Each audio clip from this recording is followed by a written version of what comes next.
Hola de nuevo, este es el tercer vídeo de perspectivas asexuales. Por hacer un poco de resumen sobre los anteriores, en el primer vídeo tratábamos el par o la dicotomía entre ser y tener, tratábamos de deconstruirla, pero en todo caso poner la sexualidad en el lado del ser, definirnos por aquello que somos en lugar por aquello que tenemos. Ya sea esto que tenemos, un poder fálico, ya sea esto que tenemos un hijo, de eso hablaremos hoy, ya sea esto que tenemos una pareja o muchas parejas que de alguna manera aumentan nuestra virilidad o nos dicen quiénes somos. También tratábamos de hablar de la sexualidad, deconstruyendo también la diferencia entre, o esa diferencia que pretende ser tan nítida entre placeres sexuales y placeres no sexuales, y también el binarismo de género y el binarismo sexual. Entonces, en la sexualidad podría haber una línea de difuminación o de eliminación o de tendencia a la eliminación de la estructuración binaria del género, y también podría haber una identificación o una fuente de identificación con aquello que somos, en lugar de con aquello que logramos tener y que es tan propio de una lógica capitalista. En el segundo vídeo, llamado Perspectivas asexuales, placer y orgasmo, contestábamos a una confusión muy habitual, y es esa por la cual se presupone o se malinterpreta en muchas ocasiones que las personas asexuales son personas sin sexualidad o son personas incapaces de llegar al orgasmo o que tuvieran algún tipo de impotencia. En cualquiera de los lugares que podamos consultar para comprender a qué se refiere este tipo de disidencia sexual, podemos ver que no tiene nada que ver con la anorgasmia, no tiene tampoco nada que ver con una incapacidad para el placer sexual, ni siquiera tiene necesariamente que ver, como yo decía, con la preferencia por otro tipo de actividades o por otro tipo de placeres. Únicamente tiene, ni tampoco, por supuesto, con una falta de libido. Más bien tiene que ver con una cuestión objetal. Esto es algo que van a reconocer cualquiera de las asociaciones o cualquiera de los estudios acerca de disidencias sexuales que podamos consultar. En cualquier caso, yo quiero dar un panorama personal basado en parte en mi experiencia propia y también queriendo retomar algunos de los conceptos y lenguajes que podemos desde aquí traer del psicoanálisis, sobre todo de Freud, y también de otras perspectivas postestructuralistas, pero también de las conversaciones que se van acumulando y que vamos teniendo dentro de los grupos y de las asociaciones y de las militancias por la disidencia sexual, o también en los marcos queer de reflexión. En ese vídeo hablábamos también de cómo el orgasmo o no orgasmo tampoco tenía demasiado que ver con la sexualidad, con aquellas personas que no se entienden asexuales, sino que se entienden sexuales con una disposición muy habitual al recubrimiento erótico de otras personas y con una disposición también muy habitual a las relaciones sexuales. Porque si fuera más anecdótica, quedaría más bien del lado del espectro asexual, en aquello que se suele reconocer como demisexualidad.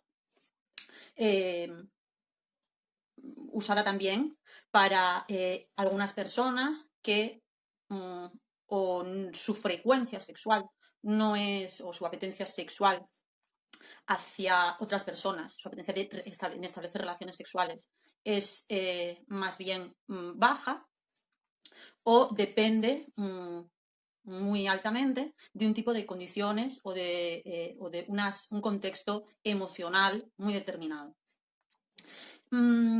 Hablábamos entonces de este no protagonismo del orgasmo en las relaciones sexuales generales, normativas, para evidenciar el absurdo de la asociación entre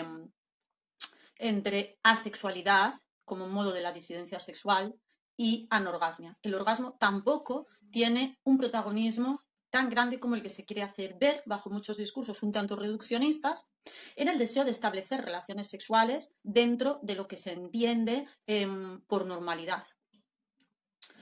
Hablábamos del gusto por el cortejo, todo el panorama simbólico que envuelve esa búsqueda de relaciones sexuales y que a veces tiene que ver con la búsqueda de una cierta autoestima, de algo así como un premio, triunfo, reconocimiento al que se accede o al que muchas personas acceden a través de la sexualidad compartida con otros. En este caso y hoy vamos a hablar de algo que dejamos pendiente en el último vídeo, pero para ello vamos a recordar un poco cuál sería en Freud la sexualidad adulta y qué disimetría habría entre esa sexualidad adulta asociada a la genitalidad en hombres y en mujeres. Y por ahí tratar de entender también un poco más cómo afecta concretamente la sexualidad o la asexualidad y los discursos que la acompañan específicamente a la mujer. Sigmund Freud habla de las etapas, las fases del desarrollo sexual desde la infancia, desde el nacimiento, hasta la vida adulta en gran parte de sus obras. En cambio, si queremos encontrar específicamente textos muy destinados a elaborar conceptualmente este devenir, este desarrollo, vamos a encontrarlos, por ejemplo, en la parte central de Introducción al psicoanálisis. Introducción al psicoanálisis es un gran libro, amplio, que recoge todas las temáticas centrales del psicoanálisis como teoría y como práctica clínica. Es como si fuera un libro enciclopédico casi de todas las cuestiones principales con las que Freud va a inaugurar el psicoanálisis.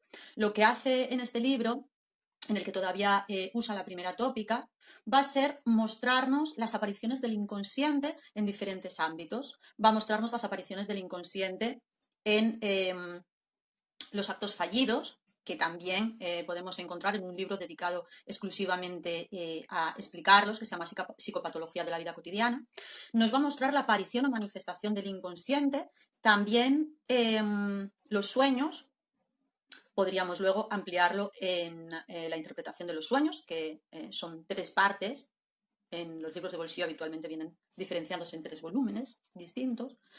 Y también nos va a mostrar la aparición del inconsciente en las neurosis, especialmente en las neurosis de transferencia, pero también en las neurosis narcisistas. Vamos a encontrar una panorámica muy amplia y muy completa de lo que va a ser al menos el primer Freud, si queremos llamarlo así, que trabaja sobre la tópica y la división inconsciente, preconsciente y consciente.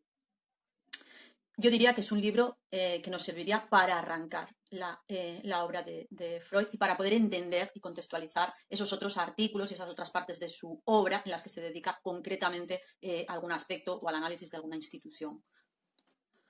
En su presentación de las neurosis, igual que ocurre con los actos fallidos y con los sueños, en las que las dinámicas que se proponen son generalizables a todas las personas, al menos a todas las personas de una determinada época que sigue siendo la nuestra, y que podríamos decir en términos marxistas que sería una época que se remonta al origen de la familia, la propiedad privada y el Estado, ¿verdad? Bueno, sería generalizable esta manifestación del inconsciente en actos fallidos y sueños. Muchas personas podrían entender que lo que refiere a las neurosis de transferencia, a las neurosis narcisistas, también llamadas psicosis, muchas personas podrían entender que ahí está tratando con una patología especial. Y de hecho lo está haciendo porque es en ese terreno donde se pide una intervención clínica. Sin embargo, lo que Freud deja muy claro es que entre personas sanas y personas con algún tipo de trastorno neurótico solo existe una diferencia de grado, igual que ocurre con el acto fallido o los sueños y la vida diurna. Bueno, solo hay una diferencia de grado y no una diferencia cualitativa, de tal modo que el estudio de diferentes neurosis nos sirve también para reconocer procesos que se dan en la psique de cualquier persona, inclusive la nuestra. Por tanto, nos sirven para entendernos. Por no decir, además, que cualquier persona puede caer en cualquier momento en un trastorno neurótico, justamente por un retroceso o por una fijación a una fase antigua de la sexualidad. El retroceso se puede dar en cualquier momento y puede surgir a partir de una frustración en una nueva etapa que el sujeto está experimentando o en la que se está adentrando. También puede surgir a partir de un duelo, de una pérdida, de una separación, de una muerte. En este libro vamos a encontrar un amplio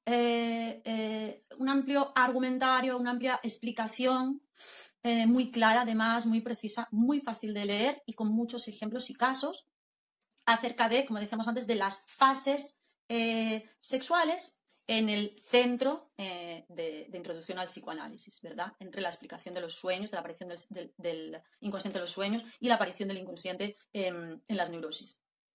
Porque se van a explicar precisamente los síntomas en base a estas fases a las que podríamos en parte quedar fijados o a las que podríamos retroceder y que no van a afectar solo a la vida sexual, sino también a todos los conocimientos, curiosidades, formas de sublimación, vínculos.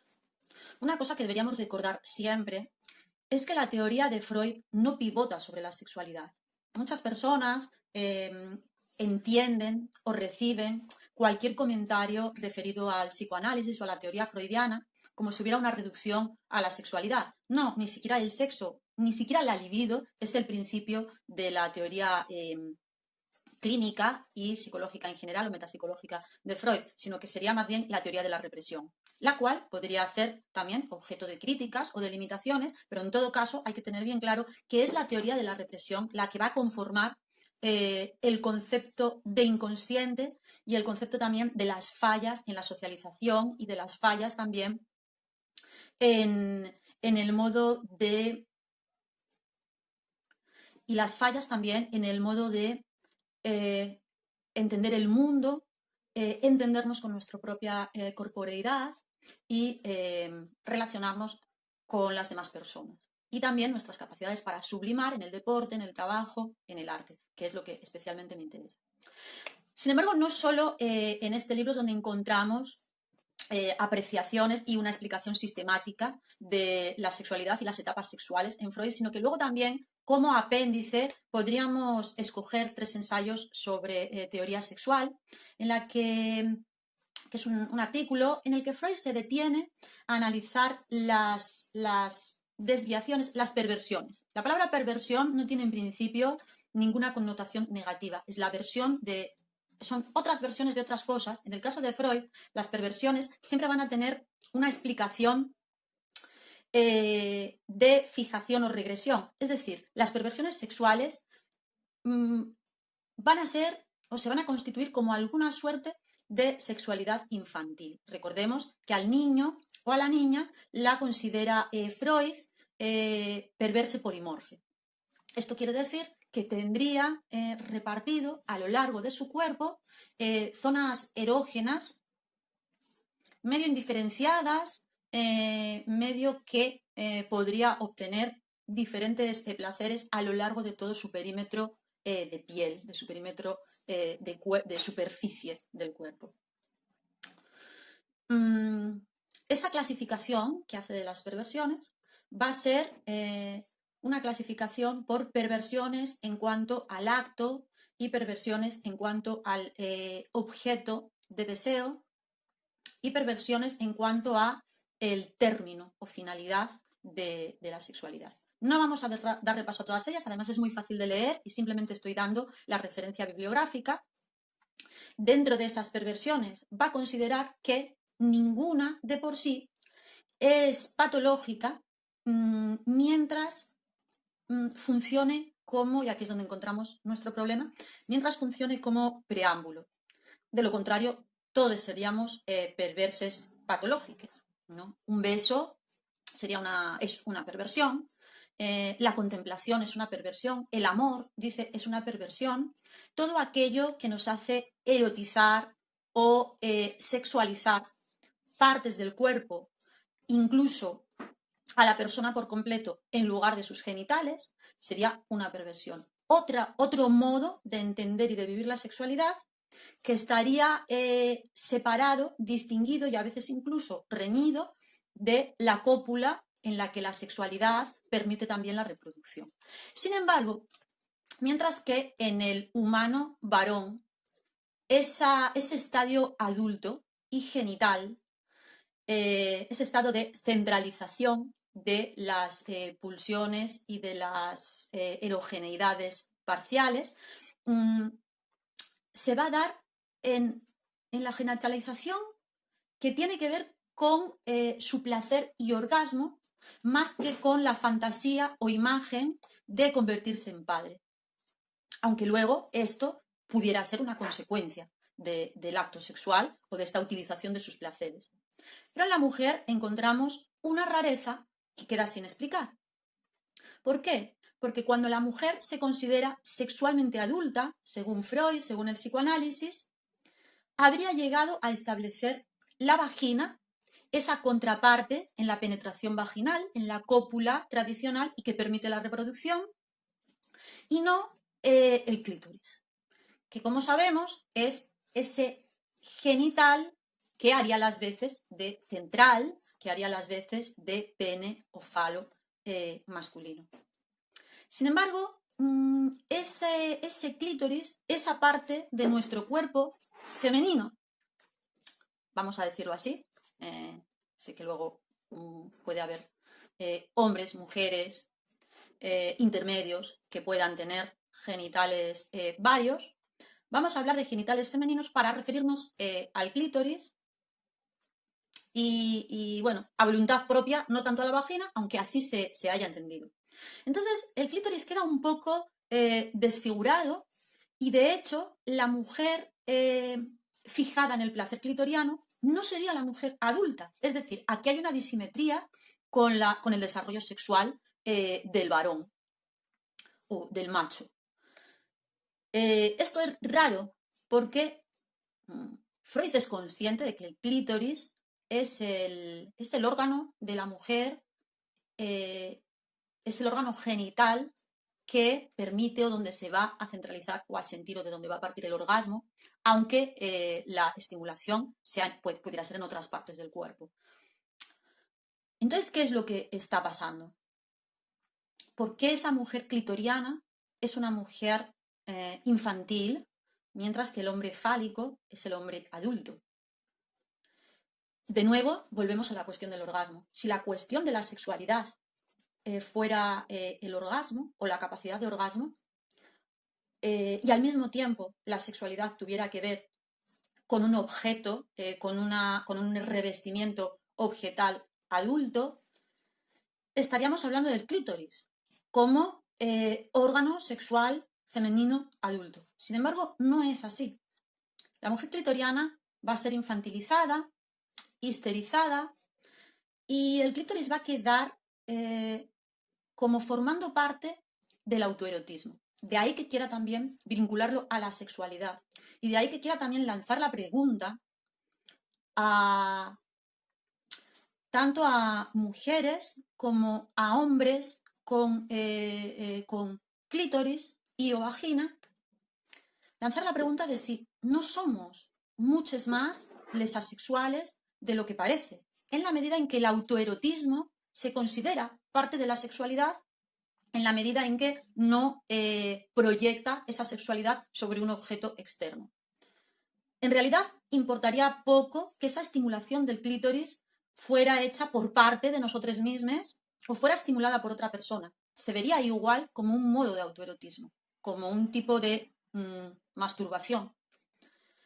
Infantil porque no se adapta a la cópula, a aquella sexualidad que sirve también para la reproducción. Esto no quiere decir que Freud diga que el sexo deba estar asociado a la reproducción, pero sí está diciendo que el sexo adulto, completo, desarrollado, es aquel que pudiera coincidir con un acto o con un modo de posible fecundación. Otra cosa es que luego pongamos barreras o prevengamos de algún modo el embarazo, pero seguiría siendo ese acto que dejaría o que coincidiría con una técnica de fecundación.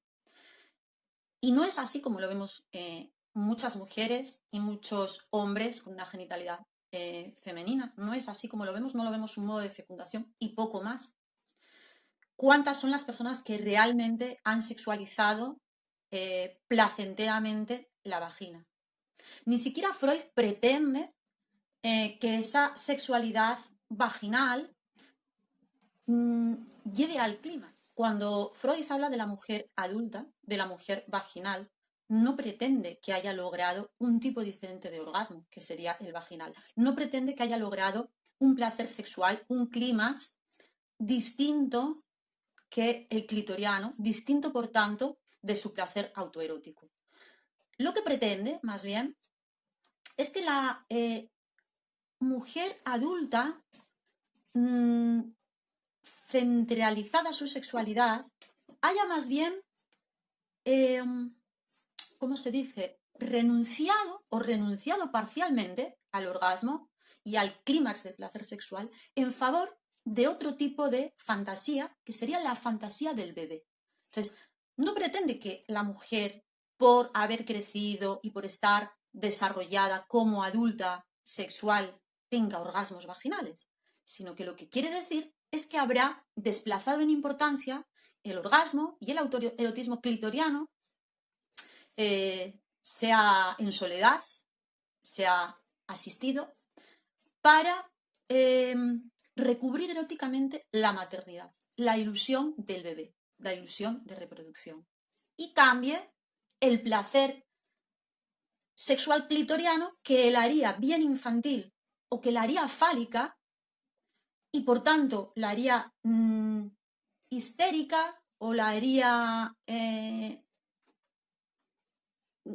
no solo pervertida, que eso ya decimos que no tiene connotación negativa, sino en un estado patológico aberrante en cuanto que no ha llegado a cambiar, a poner la centralidad en la maternidad en lugar de en el placer sexual equivalente al del humano varón o macho.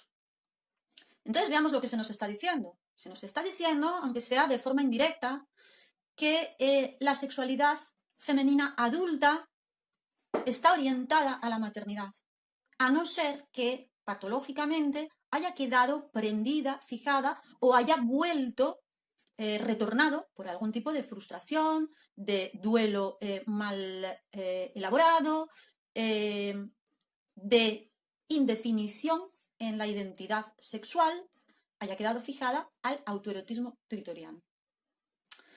Por eso me parecía interesante traer aquí 3 citas de Elizabeth Badinter, porque si bien muchas teóricas y muchas feministas han hablado de la maternidad y han criticado la maternidad como destino esencial o como destino obligatorio para las mujeres, que haría de ellas algo monstruoso si se coartara o si se eliminara de las expectativas o de los proyectos vitales.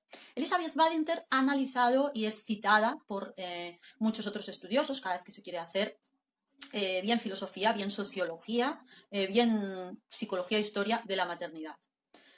En su libro Historia del amor maternal y en otros artículos, La madre y la mujer, la mujer en el siglo XVII, bueno, tiene mucha obra, gran parte de ella dedicada a la vinculación de la mujer con la maternidad, con esa maternidad que va más allá de lo biológico, que aparecería pues en el siglo XVII, XVIII, que terminaría de perfilarse en el siglo XIX y que ya tiene que ver con una maternidad de apego, con un proyecto social y con unas responsabilidades adheridas, ¿no? Con una forma de sentir, con una forma de afecto. La maternidad puramente biológica sería otra cosa. Bueno, de ella voy a escoger estas 3 citas. Casi simplemente lo que voy a hacer con ellas es leerlas y llamar con cada una alguna pregunta o alguna reflexión. ¿Por qué estamos hablando de Elizabeth Badinter, de las etapas sexuales en Freud, de la disimetría entre lo que sería el desarrollo adulto genital del hombre y el de la mujer? Bueno, Estoy haciendo todo esto para ver cómo la asexualidad, concretamente en la mujer, puede estar ligada incluso al deseo de no ser madre. ¿Por qué? Y no solo al deseo de no ser madre, o al deseo de que su sexualidad no se reduzca a la sexualidad útil a la apropiación. ¿Por qué? Porque si nos quedamos con el placer clitoriano y justamente con esa capacidad orgásmica principal, o en la que el clítoris tendría un papel principal, pues entonces la sexualidad estaría dada, porque el autoerotismo queda dentro de esa sexualidad en cuanto que no hay una pulsión que revista, sí posible eróticamente, pero no sexualmente, a otra persona, a los genitales de otra persona. Vemos que es muy habitual que en aquellas personas socializadas como hombres exista una sensación de excitación al ver una mujer desnuda o al ver los genitales de la mujer o los genitales femeninos tradicionalmente atribuidos a la mujer. Es mucho más raro que conozcamos a mujeres cuyo imaginario sexual esté ligado a la contemplación de un hombre desnudo, a la contemplación de los órganos sexuales masculinos. De hecho, son muchas las mujeres que consideran o que aprecian, autoobservan que cuando ven algún tipo de texto fílmico o de pornografía, no se fijan en el varón o en los genitales masculinos, sino que se fijan en lo que a las mujeres les están haciendo, en la acción, en la propia genitalidad de la mujer. Hay más como una identificación, en todo caso, que una cobertura erótica sobre el genital masculino. Entonces, lo que quiero estar diciendo es que casi ser mujer y ser sexual sería no ser sexual. Porque ser sexual es ser sexual revistiendo un objeto afín a nuestro deseo vaginal, que realmente a lo que está ligado, al objeto que está ligado, es al hijo y no a la persona con la que se tiene el hijo, al menos en ese tipo de sexo que se llama adulto. Vale, leamos a Elizabeth Badinter. Dice, en la evolución de la niña, el descubrimiento de la castración señala un momento decisivo. Se le ofrecen tres posibilidades. La primera culmina en la inhibición sexual o la neurosis. Marie Bonaparte habla de las que renuncian. La segunda consiste en una insistencia insolente en su masculinidad por parte de la niña. Se niega a abandonar el placer clitoriano. A propósito de ella, Freud evoca el complejo viril y Marie Bonaparte la llama reivindicadora. Solo la última actitud lleva a la feminidad normal, que consiste en que la niña suplante el deseo del pene por el deseo de un hijo. Marie Bonaparte considera que esta, la que acepta, es la mujer verdadera por excelencia. De modo que sigamos el análisis de esta última, esto lo podéis consultar en el libro de Elizabeth Badinter. ¿Qué pregunta se nos abre? Esta que estaba mencionando. La mujer sexualmente adulta es la mujer que renuncia al placer clitoriano, es la mujer que renuncia al autoerotismo, que está o que puede estar o que es uno de los modos de la asexualidad, para entrar en una forma de sexo en la que el objeto es imaginario y tiene que ver con un futuro bebé. Y esa sería la madurez sexual en la mujer. Veamos la siguiente cita. La evolución femenina es infinitamente más complicada, dice ahora Elizabeth Badinter sin remitir ni a Freud ni a Marie Bonaparte. Porque según afirman Freud y sus discípulos, la niña pequeña tendrá que aprender a cambiar de órgano de satisfacción del clítoris a la vagina. Y además tendrá que aprender a cambiar el objeto de amor, trasladando sobre su padre la pasión que inicialmente experimentaba por su madre, sin lo cual corre el riesgo de no llegar a ser nunca una mujer verdaderamente femenina y de ver amenazado su destino de esposa y de madre. De nuevo, vemos que la sexualidad adulta de la mujer refiere a la maternidad. y no tanto a un revestimiento erótico sobre el hombre. El próximo día me gustaría completar un poco esto con un comentario acerca de la obra de la novela de Lawrence, Mujeres enamoradas. Pues en esta novela, que recomiendo muchísimo, aparece una forma de narración casi interna de dos hombres y de dos mujeres, de cómo van sintiendo su sexo, su género y las relaciones, en este caso, con el otro género, el otro sexo, pues se trata fundamentalmente de relaciones heterosexuales, aunque también en el caso de los hombres se toca el homoerotismo, las tendencias homosexuales. Lo que vamos a ver es precisamente eso, cómo en el hombre heterosexual hay un complemento homosexual, homoerótico en la amistad masculina, y cómo en las mujeres hay una permanente ambigüedad en cuanto a su identidad de género. Existe un malestar en la mujer, un anhelo de haber sido hombre, un deseo de ser hombre, no por una castración física, sino, como veíamos en Freud, por aquellas ventajas que la masculinidad trae socialmente. Y todo ello lo intentaremos también abordar desde perspectivas asexuales.